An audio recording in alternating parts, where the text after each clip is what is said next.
सुप्रभातम। आज का हमारा विषय रहेगा रस। रस की यह class UGC net, HTET, PGT व टीजीटी के लिए समान रूप से उपयोगी रहेगा। रस। साहित्य दर्पण के रचयिता विश्वनाथ के अनुसार रस का स्वरूप। रस के स्वरूप के बारे में यानी कि रस के स्वरूप की क्या परिभाषा दी है। वेदांत स्पर्श शून्य।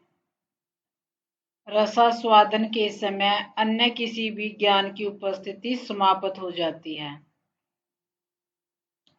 अखंड और स्वप्रकाश। रस का अखंड और स्वप्रकाश होता है। यह अपने आप में पूर्ण है और स्वयं को प्रकाशित करता है। लोकोत्तर चमत्कार प्राण है। अलौकिक विस्मय ही रस का प्राण है। लोक इतर, लोक से अलग यानी कि अलौकिक। चिन्मय, यह आत्मा की तरह शुद्ध चेतन नहीं है बल्कि सचेतन प्राणवान आनंद है।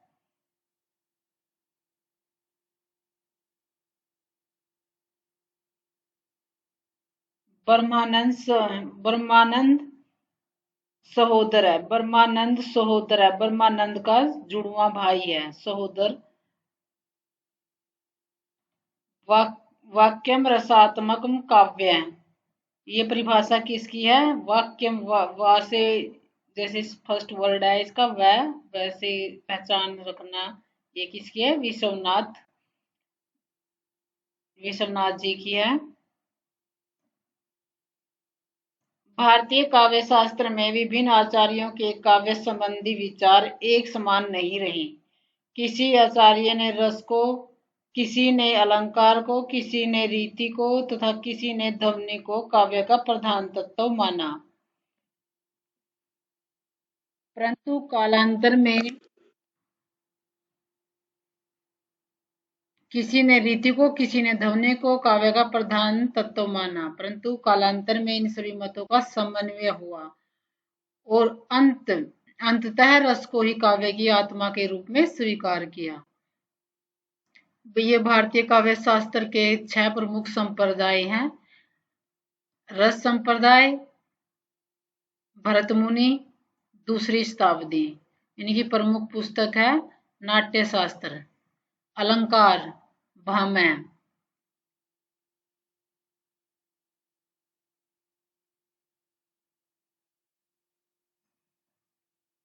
रीति संप्रदाय वामन, 8वीं-9वीं सदी। काव्यालंकार, सूत्रवृत्ति। जैसे अलंकार, अगर अकेला अलंकार आए तो भामा की है। और जैसे काव्यालंकार, सूत्रवृत्ति, इसकी काव्यालंकार है अकेला तो अलंकार संप्रदाय के लेखक वो कवि कौन है? भामा।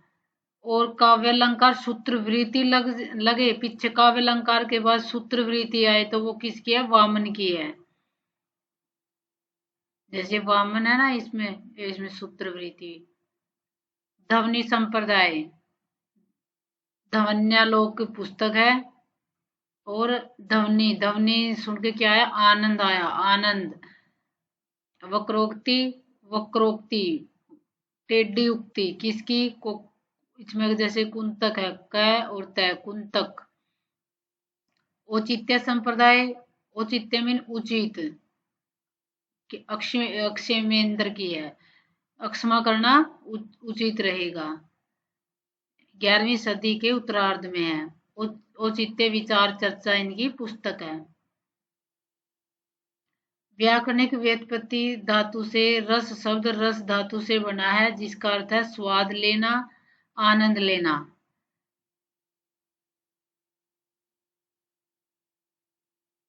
रस जिसका स्वाद लिया जाए, जो आस्वादित, जिसका स्वाद लिया जाए वो आस्वादित है। यहाँ रस का अर्थ है स्वाद, आनंद, सुख। भरत मुनि के नाट्य शास्त्र के 6वें अध्याय में रस सूत्र दिया गया है। विभाव, अनुभाव, व्याभिचारी, संयोग, संयोगाद्र निष्पत्ति। विभाव, अनुभाव, व्याभिचारी के संयोग से रस की, जैसे ये द के पैर में रह है, द यहाँ पे आएगा रस, निष्पत्ति, रस की निष्पत्ति होती है। यह सूत्र भरत मुनि द्वारा दिया गया है। अब ये इसकी हिंदी है। विभाव, अनुभाव, व्याभिचारी भावों के संयोग से रस की निष्पत्ति होती है, रस की उत्पत्ति होती है। इसके 4 अवयव हैं, स्थायी भाव, विभाव, अनुभाव और संचारी भाव। ये स्थायी भाव होते क्या हैं? ये रस के मूल तत्व होते हैं, जो ये हृदय में बीज रूप में, वासना रूप में विद्यमान रहते हैं, और इनको जब उचित वातावरण मिलता है तो ये जागृत हो जाते हैं। कारण, कारण होता है इसके कारण, रस उत्पत्ति के कारण, कारण क्या क्या है? विभाव, विभाव 2 प्रकार का होता है, आलंबन विभाव और उद्दीपन विभाव। विभाव में पात्र आएंगे दोनों, जैसे नायक नायिका, और उद्दीपन में प्राकृतिक वातावरण आएगा और विषयालंबन की क्रियाएं आएंगी। इसके कार्य अनुभाव, अनुभाव आश्रय दाता, जिसमें आश्रय लेगा रस, उसकी क्रियाएं आएंगी। ये अनुभव 4 प्रकार के होते हैं, आगे आएंगे। रस उत्पत्ति के सहकारी, इनको सहकारी कौन है? संचारी भाव हैं। स्थायी भावों के उपकारक संचारी भाव होते हैं। रस सूत्र किसने दिया था? भरत मुनि ने दिया था नाट्य शास्त्र में, और नाट्य शास्त्र के 6ठे अध्याय में रस सूत्र दिया गया है। और रस सूत्र के ये 3 तत्व दिए थे भरत मुनि ने, विभाव, अनुभाव और व्यभिचारी भाव। एक जो स्थायी वो भाव है, संचारी भाव, बाद में जोड़ दिया गया। वो स्थायी भाव को बाद में जोड़ के 4 तत्व हो गए, जैसे विभाव, अनुभाव, व्यभि। ये सूत्र में ये 3 ही दे रखे हैं भरत मुनि के सूत्र में। ये 3 से क्या होगी? तीनों के संयोग से रस की निष्पत्ति होगी, संयोग से रस निष्पत्ति होगी। कि जब ये अकेला रस, रस के अंग है, रस तो एक शरीर है, और शरीर है 3 अंगों से मिलकर क्या हुआ है?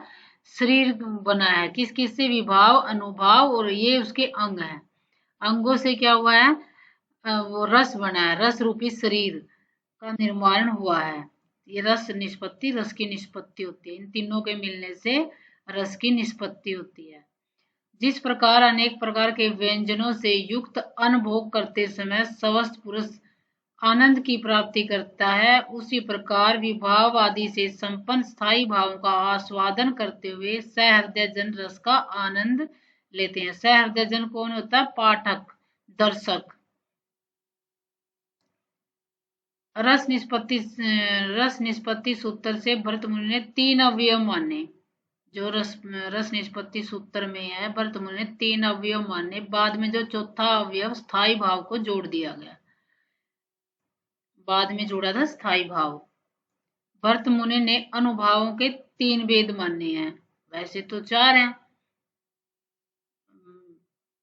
जब इस भरत मुनि ने 3 अवयव माने तो 3 अनुभाव थे इसके, पर बाद में चौथा आहार्य को जोड़ दिया गया। अनुभाव में कौन सा जोड़ा? आहार्य जोड़ा गया, और उसमें जो सूत्र है उसमें स्थायी भाव को जोड़ा गया। इनकी संख्या पहले क्या थी? भरत मुनि ने 3 माननी थी, इनकी बाद में क्या हो गई थी? भरत मुनि ने इसकी को में आहार्य को जोड़ दिया गया, और इसके वाचिक, आंगिक को सात्विक था। बाद में आचार्यों ने आहार्य जोड़ दिया गया, और इसमें भरत मुनि ने 3 अवयव माने था, चौथा अवयव स्थायी भाव को बाद में जोड़ा था। अब रस के अंग है, रस के अंग कितने बताए थे? 4 हैं। रस 4, भरत मुनि ने 3 बताए थे, तो बाद में जो क्या था? चौथा भाव जोड़ दिया गया था, कौन सा? स्थायी भाव। भाव, कितने प्रकार के भाव जुड़ने से रस का निर्माण होता है? 4 भाव से जुड़कर रस का निर्माण होता है। वो 4 भाव कौन से हैं?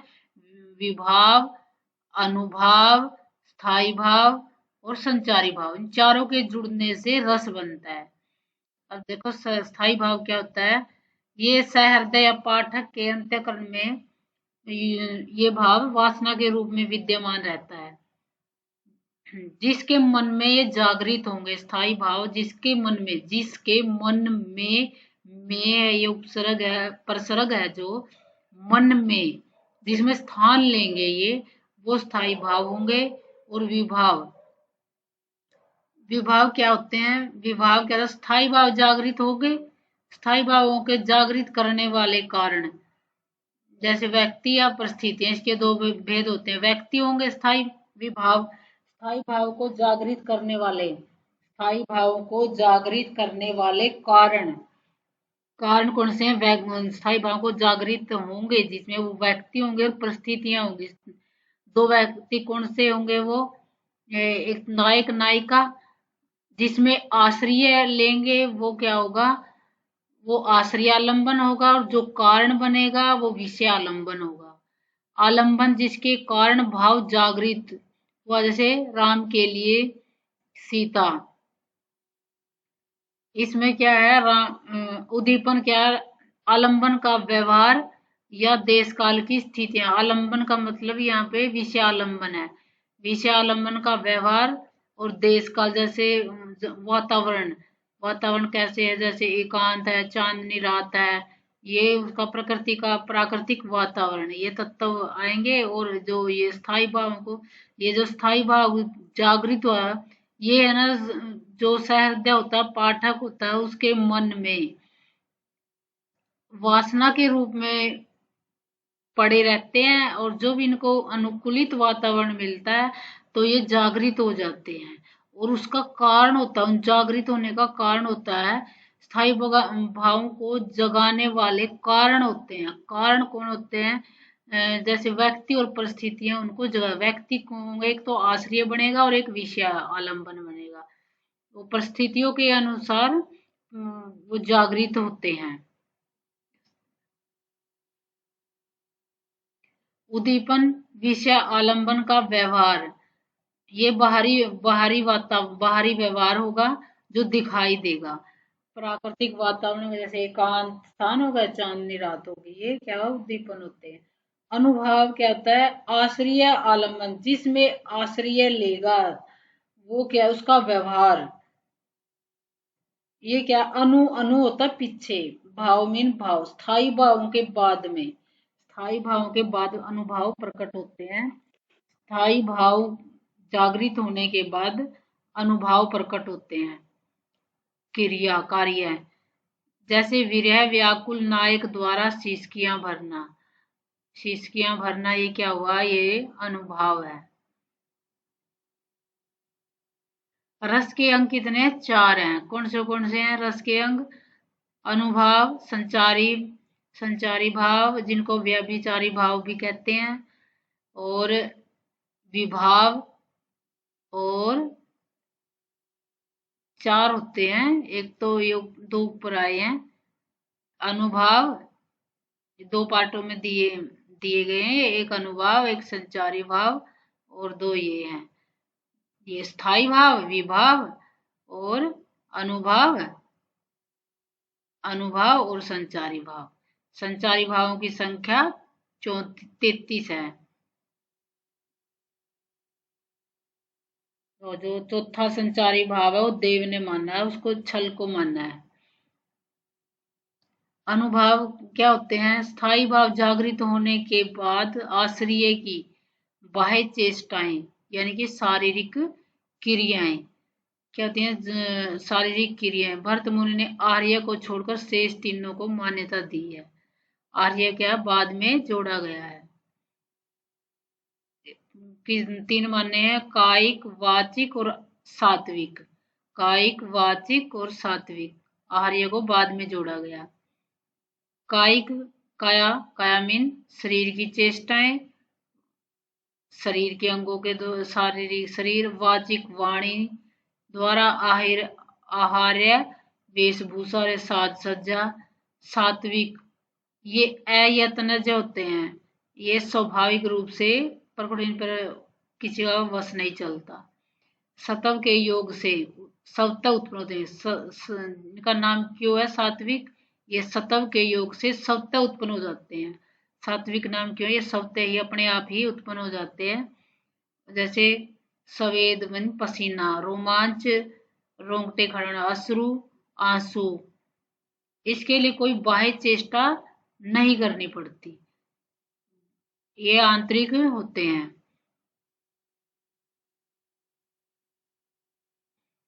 संचारी व्याभिचारी भाव, ये संचारी भाव क्या होते हैं?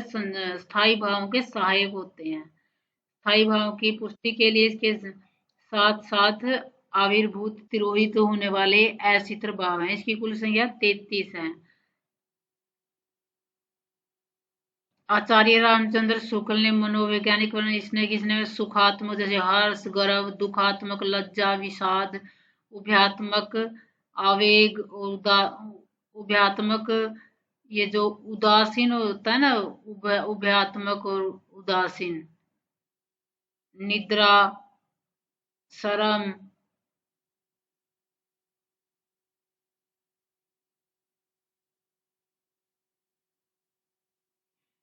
रस निष्पत्ति का रहस्य है। जो रस निष्पत्ति का जो सूत्र दिया है उसकी कम से कम 11 आचार्यों ने व्याख्या की है, परंतु उसमें 4 व्याख्याएं महत्वपूर्ण है। भरत मुनि ने जो सूत्र दिया, विभाव अनुभाव व्यभिचारी स्योद्रस निष्पत्ति, तो उसकी जो 2 शब्द आए हैं उसमें संयोग और निष्पत्ति, इसका स्पष्ट अर्थ निर्दिष्ट न होने के कारण प्रवर्ती आचार्य ने इसकी दार्शनिक व्याख्याएं दी हैं, इसकी संयोग की और निष्पत्ति की। ये कहते हैं इसके बारे में, संयोग और निष्पत्ति के बारे में, इसमें रस की अवस्थिति कहाँ है, किस में होती है, क्या वह ऐतिहासिक चरित्र होता है, क्या वह अभिनय करने वाला अनुकर्ता होता है, अनुकर्ता जो नट अनुकर्ता उसका पात्र का जो ऐतिहासिक पात्र होता है उसका करैक्टर निभाता है, या उसमें होता है, क्या वह देखने वाले दर्शक या सामाजिक प्रेक्षक में होता है, देखने वाले में होता है, या नट में जो उसका रोल करने लग रहा है उसमें होता है, या जैसे राम है, राम ऐतिहासिक पात्र है या उसमें होता है। तो इसमें आगे बताया गया इस प्रश्न में है ना, भारतीय दर्शन के 4 प्रमुख स्तंभ हैं। ये मीमांसा दर्शन, न्यायिक दर्शन, सांख्य दर्शन और शैव। इन पर 4 अद्वितीय सिद्धांतों को जन्म दिया। जो इस प्रश्न ने ना रस की अवस्थिति कहाँ होती है, इस प्रश्न ने चार प्रमुख स्तंभ हैं, इन 4 सिद्धांतों को जन्म दिया था। अब देखो ये 4 दर्शन: भट्ट लोलट मीमांसा दर्शन, श्री शंकुक न्याय दर्शन, भट्ट नायक सांख्य दर्शन, अभिनव गुप्त शैव दर्शन। अब इसकी थोड़ी लोलट है, जैसे भट्ट लोलट और भट्ट नायक। जहाँ पे लोलट है वहां पे ऊ दिखाई दे रहा है, ये उत्पत्ति। और जैसे भट्ट नायक है, नायकों की काउंटिंग, नायक कितने संख्या में थे, नायकों की संख्या कितनी थी। लोलट और इसमें थोड़ा भ्रम होगा, तो लोलट लाल लाल क्या था, मांस था, और नायकों की संख्या कितनी है। श्री शंकु न्याय, आजकल क्या है, न्याय पर भी शंका करने लगे हैं। अभिनव गुप्त, अभिनव अभी अभी अभी सेव करी है, मैंने अभी अभी सेव करी है। इनका जो लोलट है लाल लाल मांस है, और एक उसे उत्पत्तिवाद। मीमांसा दर्शन हो गया, कौन से दर्शन से संबंधित है, मीमांसा दर्शन से, और उसे उत्पत्तिवाद। इसके अंदर देखो एक ये ऊ किसे है, उत्पत्तिवाद। लाल लाल से तो मांस मीमांसा दर्शन, और उसे उत्पत्तिवाद। और उत्पत्तिवाद का या आरोपवाद। ऊ से उत्पत्ति, उत्पाद और उत्पादक इसका संयोग है। और निष्पत्ति मतलब उत्पत्ति, उत्पत्ति यानी कि लोलट उत्पत्ति से, उत्पत्ति संबंधित है। और शंकुक शंका, अनुमिति, अनुमान, जब हमें किसी बात पर शंका होती है तो उसका अनुमान ही लगाते हैं। अनुमाप्य, अनुमितिवाद, अनुमाप्य, अनुमापक और अनुमिति ऐसे है जैसे शंका न्याय पर, अनुमिति, अनुमान, अनुमाप्य, अनुमिति। इसने कहा कि रस की स्थिति अनुकर्ता में होती है। अनु अनु सेम है, इसमें कार्य है, इसमें कर्ता है। कार्य है वो क्या है, लोलट, लोलट भरे क्या करता है, कार्य करता है, लोल कार्य करता है, बढ़िया काम नहीं करता, लोल कार्य करता है, लो लेवल के काम करता है, वो क्या है, लो लेवल के कार्य करता है। वास्तविक इसने रस की स्थिति कहाँ मानी है कि किस में स्थित होता है, वो राम आदि, जैसे राम आदि ऐतिहासिक पात्र हो गया, तो इसने भट्ट लोलट ने किस में मानी है, ऐतिहासिक पात्र में मानी है। और जो शंकुक है इसने अनुकर्ता में, कैसे करता होगा इसमें,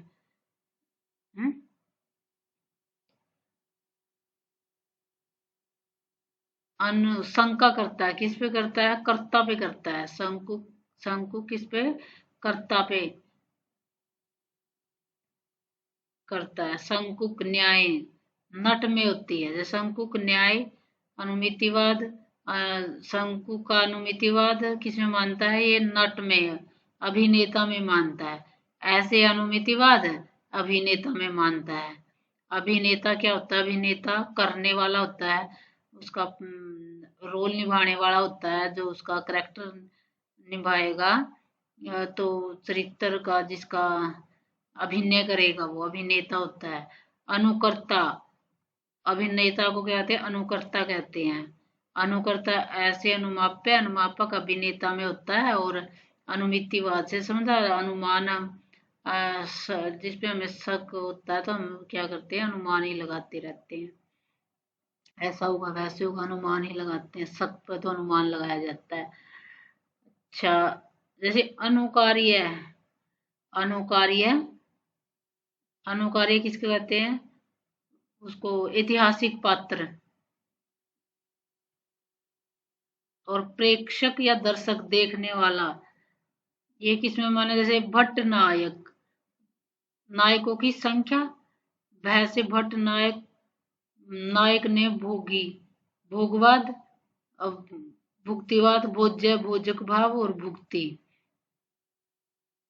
अभिनव गुप्त अभिव्यक्तिवाद है, इसमें कोई दिक्कत ही नहीं है, अभी से अभी है, इसके आगे भी अभी है। अभिव्यक्तिवाद अभिनव गुप्त का है। अभिनव गुप्त जो व्यय आया है, बाकी किसी में व्यय नहीं है, वैसे व्यंग्य व्यंजक भाव है अभिव्यक्ति। इसने किसने मानी, सबसे बढ़िया इसी का माना जाता है, इसी की व्याख्या बढ़िया है। इसने किसमें मानी है, अभिव्यक्ति ने सहृदय में मानी है, जो उसको पढ़ने वाले को या देखने वाले को ही आनंद की प्राप्ति होती है। उत्पत्ति और अनुमान, उत्पत्ति और अनुमान ये सिद्धांत किसके थे, जैसे उत्पत्ति आ गया तो लोलट उत्पत्ति, और अनुमान, अनुमान किसका है, शंकुक का है। तो इनकी अलग अलग, यहाँ पे ये उत्पत्तिवाद दे रखा है और ये शंकुक दे रखा है। उत्पत्तिवाद होता आरोपवाद, किसमें मानना है इसने, ऐतिहासिक पात्र हो गया, जैसे राम आदि में उत्पन्न होता है कि रस मूल रूप से, वास्तविक रूप से ऐतिहासिक पात्र, उत्पत्ति किसमें होती है, रस की उत्पत्ति किसमें उत्पन्न होता है, ऐतिहासिक पात्र में मानना है, किसने, लोलट ने। और इसने जो शंकुक है, अनुमितिवाद क्या है, ये रस उत्पन्न नहीं होता बल्कि उसका अनुमान लगा जाता है। क्या अनुमान, जैसे चित्र तुरंग न्याय, जैसे हम चित्र में बने घोड़े को वास्तविक भागता हुआ घोड़ा समझ लेते हैं, वैसे ही कुशल अभिनय के कारण हम अभिनेता को राम मानकर के भाव की अनुमिति करते हैं, अनुमान लगाते हैं। क्या कहा है, जैसे हम चित्र में बने घोड़े को वास्तविक भागता हुआ प्रतीत होता है, पर वैसे तो ये भाग नहीं रहा, वैसे ही क्या है, वैसे हम जो उसका अभिनय कर रहा है, हमें उसी के अंदर ही राम नजर आने लगते हैं। और उसमें क्या हम भावों की अनुमिति करते हैं, राम मानव के भावों की अनुमिति करते हैं। इसकी प्रक्रिया कैसे होती है कि ऐतिहासिक उसमें पात्र में राम में किसका, दर्शक अभिनेता के अभिनय के कारण उसे ही वास्तविक राम समझकर उसमें रस का आरोप कर लेते हैं।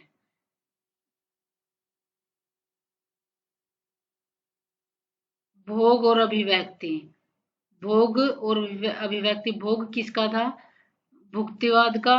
भोग, भोग किसने कहा था, नायक ने, भोग भट्ट नायक। और अभिव्यक्ति, अभी अभी से पहला ही वर्ड देखो, अभी से अभिनव गुप्त। भट्टनायक के ये 3 व्यापार है भट्टनायक ने, अभिधा, भावक्तव और बोधक्तव। अभिधा शब्दार्थ का बोध, भावक्तव विभाव आदि का साधारणीकरण, निज मोह संकटता से मुक्ति, भोजक्तव रजो तमो इनके नाश से, दोनों के रज और तम के नाश से सत्व गुण का उदय, जहां रस का भोग होता है। जब रज और तम गुण का तो नष्ट हो जाते हैं और सत्व गुण का उदय हो जाता है, तो क्या है, रस का भोग होता है। अभिनव गुप्त का अभिव्यक्तिवाद ये सर्वमान्य है। रस ना तो उत्पन्न होता है, ना उसका अनुमान लगाया जाता है, ना उसका भोग किया जाता है, बल्कि वो क्या है, एक अभिव्यक्त होता है। प्रक्रिया, प्रोसेस क्या रहती है इसकी, स्थायी भाव दर्शक के हृदय में वासना के रूप में पहले से ही मौजूद होता है। जो स्थायी भाव है वो जो देखने वाला है उसके हृदय में वासना के रूप में मौजूद होता है। जब भी वो कोई काव्य नाटक की व्यंजना शक्ति से वो क्या है, आवरण मुक्त होकर अभिव्यक्त हो जाता है। ये रस हैं। भरत मुनि ने 8 रस माने थे, और जो बाद के प्रवर्ती आचार्यों ने ये 3 रस और जोड़े। किस किस ने जोड़े, शांत रस उद्भट ने जोड़ा, वात्सल्य रस विश्वनाथ ने जोड़ा, और भक्ति रस जिसको ईश्वर विषय रखती होते हैं रूप गोस्वामी। कैसे याद करना है, शांत उद्भट उदंड, शांत हो जा उदंड, वात्सल्य इसमें वैवर्ण, उसमें विश्वनाथ में भी, और भक्ति, भक्ति भगत का रूप, भक्त को रूप दिखाया भगवान ने, भगत को रूप दिखाया। भक्ति रस किसने, रूप गोस्वामी ने।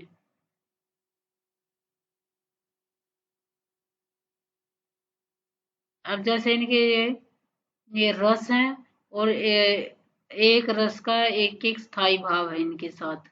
श्रृंगार का रति है, पीछे जैसे रह है तो रति होगा, हास्य का हास होगा, रौद्र रौद्र क्रोध, करुण का शोक, वीर का उत्साह, अद्भुत का विस्मय, विभत्स का जुगुप्सा और भयानक का भय।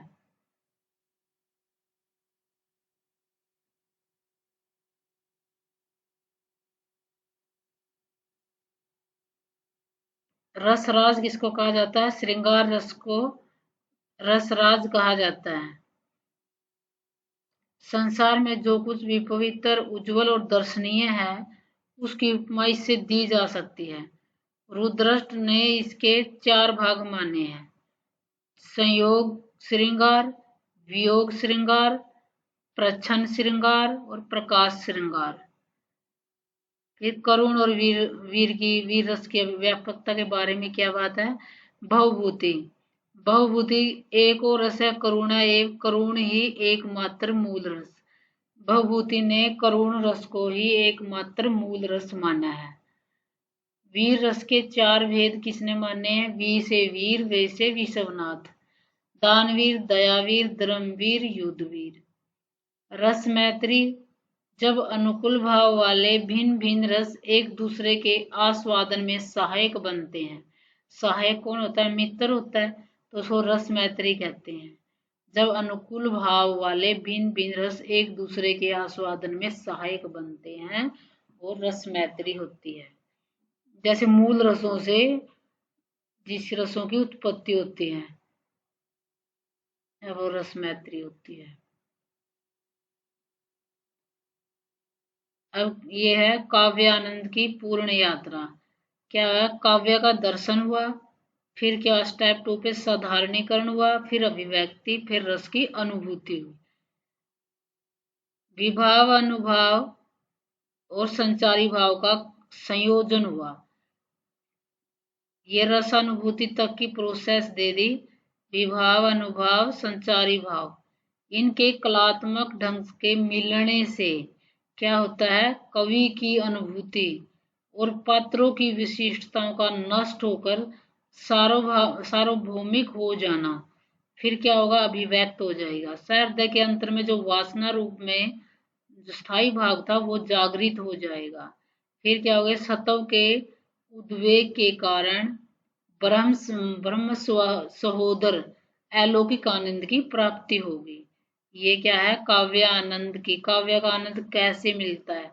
काव्य पढ़ने से उसके आनंद तक की प्रोसेस है। काव्य को पढ़ा, काव्य को पढ़ा दर्शक ने क्या किया? वो पढ़ा, विभाव, अनुभाव और संचारी, इन भाव को जुड़े, ये उसके भाव जुड़े। फिर क्या हो? उसको अनुभूति नष्ट होकर सार्वभौमिक हो गया। फिर क्या थे? जो उसके हृदय के अंदर स्थायी भाव जागृत हुआ और स्थायी भाव के जागृत होने पर सतव, रज और तम गुण नष्ट हो गए और उसके जो सतव का आवेग के कारण ब्रह्मा सहोदर अलौकिक आनंद की प्राप्ति हुई। यही क्या है? रस की अनुभूति है। रस क्या है? रस अमर है जब तक काव्य रहेगा। रस की सृष्टि निरंतर होती रहेगी। किसका कथन है ये? डॉक्टर राम कुमार वर्मा का। ऐसे कुमार मार नहीं मरेगा, वो क्या रहेगा? अमर रहेगा। राम कुमार ने क्या कहा है? रस उमरवर रहेगा। रस क्या है? उमरवर रहेगा।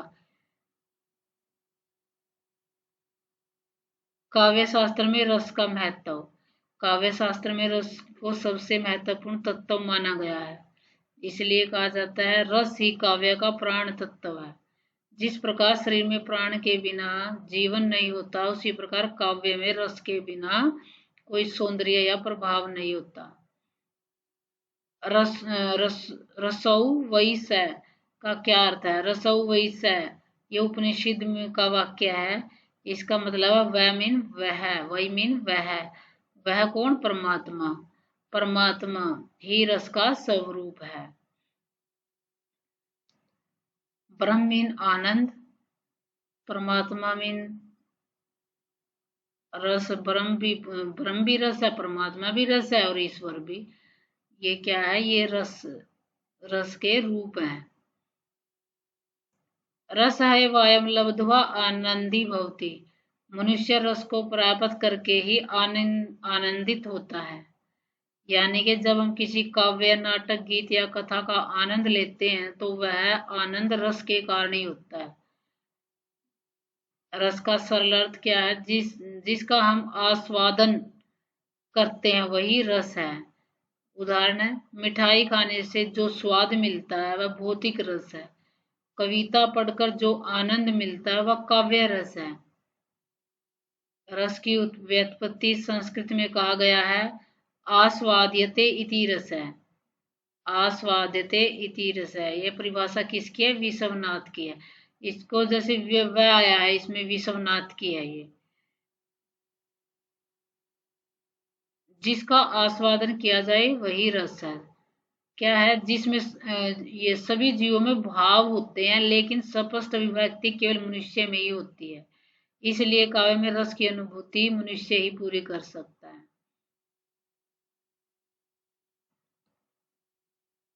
रस काव्य का प्राण है, आनंद का स्रोत है, ब्रह्म स्वरूप है और काव्य का प्राण है। ये रस उत्तर है भरत मुनि का। ऊपर भी आया है, विभावानुभाव या विचारी संयोगादर रस निष्पत्ति भरत मुनि ने दिया है। सूत्र का अर्थ है इन तीनों के मिलने से क्या होता है? रस की उत्पत्ति होती है। रस एक प्रक्रिया है। जब ये तीनों तत्व मिल जाते हैं तो दर्शक के मन में जो स्थायी भाव है वो जागृत हो जाता है और रस बन जाता है। रस का मतलब है आनंद, आनंद की प्राप्ति, सुख की प्राप्ति होना। जैसे भरत मुनि ने रसोत्तर दिया है, लोलट ने क्या कहा है कि रस ऐतिहासिक पात्र में होता है, शंकुक ने अनुमान और भट्टनायक का साधारणीकरण, दर्शक और अभिनव गुप्त ने आनंद को माना है। आनंद, अनुभूति, अभिव्यक्ति। विभाव क्या होते हैं? कारण होते हैं, अनुभाव व्यक्ति होते हैं, संचारी सहायक होते हैं, स्थायी भाव मुख्य होते हैं। और जब ये मिलते हैं, इनके मिलने से क्या है? रस की उत्पत्ति होती है। रस निष्पत्ति का अर्थ, रस निष्पत्ति रस का उत्पन्न होना। यह काव्य या नाटक में सीधे नहीं होता बल्कि दर्शक या पाठक के मन में उत्पन्न होता है। किसमें? दर्शक या पाठक के मन में उत्पन्न होता है। विभाव दो प्रकार का होता है, आलंबन और उद्दीपन। आलंबन, आलंबन क्या होता है? आश्रय आलंबन और विषय आलंबन। स्थायी भाव उत्पन्न होता है, फिर क्या है?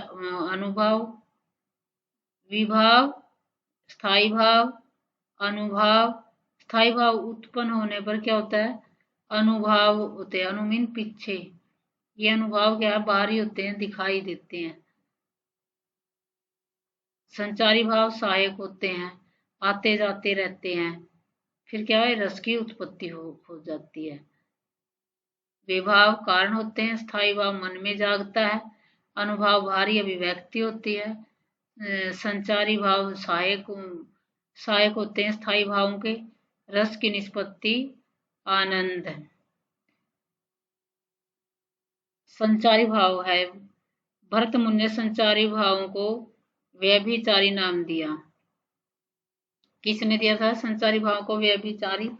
व्यभिचारी बी, जैसे बी है, भरत मुनि ने दिया था। इनकी प्रमुख पुस्तक नाट्य शास्त्र है, उनका समय प्राचीन काल माना जाता है। ये स्थायी भाव के सहकारी होते हैं। संचारी भाव का दूसरा नाम ही व्यभिचारी भाव है। यह व्यभिचारी भाव स्थायी भाव के उपकारक होते हैं। स्थायी भाव को रस दशा तक पहुंचाने में संचारी भाव की महत्वपूर्ण भूमिका होती है। संचारी भाव स्थायी भाव के उपकारक होकर उनमें रस दशा तक पहुंचाते हैं। संचारी भाव की संख्या 33 मानी जाती है। पहले यह संख्या 33 थी, लेकिन आचार्य देव ने छल नामक 34वां भाव जोड़ दिया गया। संचारी भाव के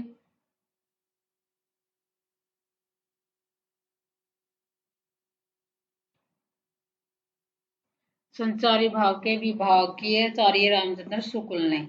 आचार्य रामचंद्र शुक्ल ने संचारी भाव के विभाग किए, सुखात्मक, दुखात्मक, उदासीन। कुछ संचारी भाव इसमें उभयात्मक होते हैं, यानी कि सुखात्मक भी होते हैं, दुखात्मक भी होते हैं। वो उभयात्मक होते हैं और उदासीन भी होते हैं। कुछ संचारी भाव ऐसे होते हैं जो पूरी तरह निष्क्रिय होते हैं, न पूर्णतः सक्रिय होते हैं। 33 संचारी भाव है, इनकी पूरी सूची है, जैसे ऐसे, असूया, अमर्ष, अपसमार, अवहिता, आलस्य, आवेग।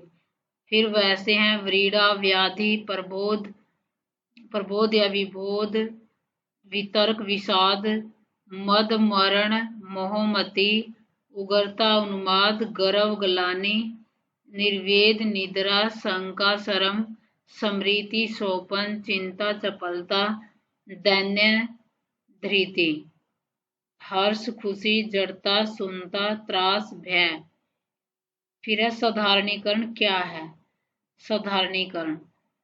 रस सिद्धांत के अंतर्गत रस निष्पत्ति तथा साधारणीकरण की प्रक्रिया की विस्तृत चर्चा की गई।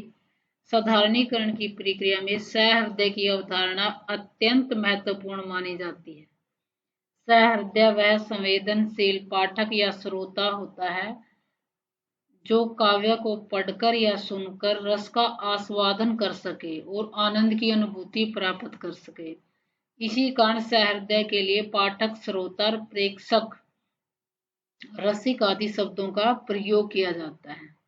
यद्यपि ये शब्द पर्यायवाची प्रतीत होते हैं, तथापि गहराई से देखने पर सहृदय का अर्थ विशेष रूप से उस व्यक्ति से है जिसमें संवेदनशीलता और रस ग्रहण करने की क्षमता होती है। सहृदय के मन में सत्व, रजस और तमस, ये तीन गुण विद्यमान होते हैं। किसके हृदय में? सहृदय के मन में, पढ़ने वाले के हृदय में, पाठक के हृदय में ये तीन गुण होते हैं। क्या होता है? समानतः रजस और तमस के कारण सत्व गुण आच्छादित रहता है। रजस और तमस के कारण सत्व गुण आच्छादित रहता है, परंतु जब सहृदय काव्य का आस्वादन करता है, जब सहृदय काव्य का आस्वादन करता है, तब क्या होता है? रजस और तमस का आवरण हट जाता है और सत्व गुण प्रकट हो जाता है। परिणाम स्वरूप वही क्या? सत्व गुण का प्रकट हो जाना, वही क्या? आनंद है। वो है क्या? रस की अनुभूति है। अनुभूति ये किसने दिया था? साधारणीकरण। दर्शक हृदय साधारणीकरण में होता है। रस की अनुभूति साधारणीकरण सहृदय में होता है, पाठक पढ़ने वाले के में होता है। किस यही सर्वमान्य परिभाषा है। ये किसकी है? अभिनव गुप्त की है। रस की अनुभूति के लिए सहृदय में संवेदनशीलता का होना अनिवार्य है। जिन व्यक्तियों में यह संवेदनशीलता नहीं होती, वे काव्य रस का पूर्ण आस्वादन नहीं कर सकते। रस सिद्धांत में संचारी भाव का भी महत्वपूर्ण स्थान है। आचार्यों ने 33 संचारी भावों का वर्णन किया, जिन्हें विभिन्न आधारों पर वर्गीकृत किया, जैसे मन से संबंधित, अंतःकरण से संबंधित, मानसिक अवस्था से संबंधित, शारीरिक अवस्था से संबंधित, स्वतंत्र आलंबन से संबंधित। यह है साधारणीकरण। साधारणीकरण क्या है? भावों का रसायन है। भावों के व्यक्ति विशेष से आबद्ध न रहकर मुक्त हो जाना साधारणीकरण कहलाता है।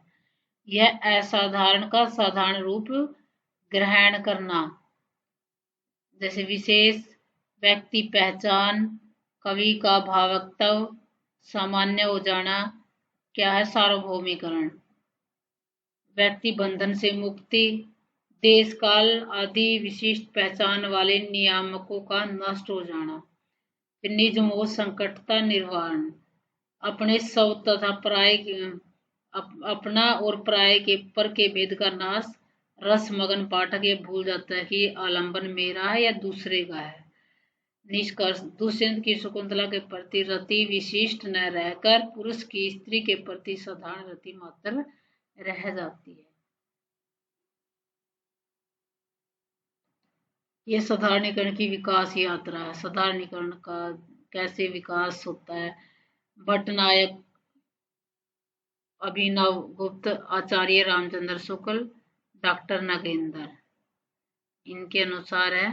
जो भट्टनायक है, सर्वप्रथम साधारणीकरण का उल्लेख भावक्तव व्यापार के द्वारा विभाव आदि विशिष्टों से मुक्त होकर साधारण हो जाता है। अभिनव ने क्या कहा है? साधारणीकरण केवल विभाव आदि का नहीं, बल्कि स्थायी भाव का भी होता है। सहृदय के व्यक्तित्व बंधन की पूर्ण समाप्ति। फिर रामचंद्र शुक्ल क्या कहते हैं? साधारणीकरण आलंबनत्व धर्म का होता है। लोक हृदय में हृदय के लीन होने की दशा ही रस दशा है। जिसे हम आलंबन कहते हैं, वह वास्तव में कवि की अपनी अनुभूति का संवेद रूप है। साधारणीकरण कवि की अनुभूति का होता है। साधारणीकरण कवि की अनुभूति का होता है। ये बात किसने कही है? ये आधुनिक दृष्टिकोण में नगेंद्र। मनोवैज्ञानिक रामचंद्र का तो मनोवैज्ञानिक धरातल हुआ, और नगेंद्र का आधुनिक दृष्टिकोण है।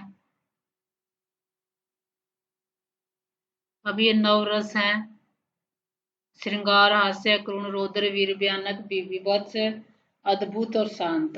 ये नवरस हैं। श्रृंगार रस, स्थायी भाव, रति, प्रेम।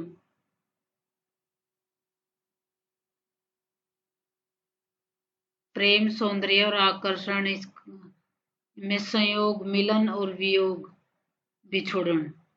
चंदन सा बदन, चंचल चितवन या राधा कृष्ण का प्रेम। हास्य में हंसी, इसका स्थायी भाव होगा, और करुण रस में शोक, और रौद्र रस में क्रोध, और वीर रस में उत्साह, युद्धवीर, धर्मवीर, ये इसके वीर भेद हैं। वीर रस के दानवीर, दयावीर, युद्धवीर और धर्मवीर। सैनिक का युद्ध में बहादुरी दिखाना, भगत सिंह का बलिदान। भयानक का भय, जैसे अंधेरी रातों में भूत का डर, खतरनाक परिस्थितियां, उससे क्या होगा, भय उत्पन्न होगा। विभत्स रस, स्थायी भाव, जुगुप्सा और घृणा। गंदगी, घनी घृण, नफरत। अद्भुत में विस्मय होगा। शांत रस, निर्वेद।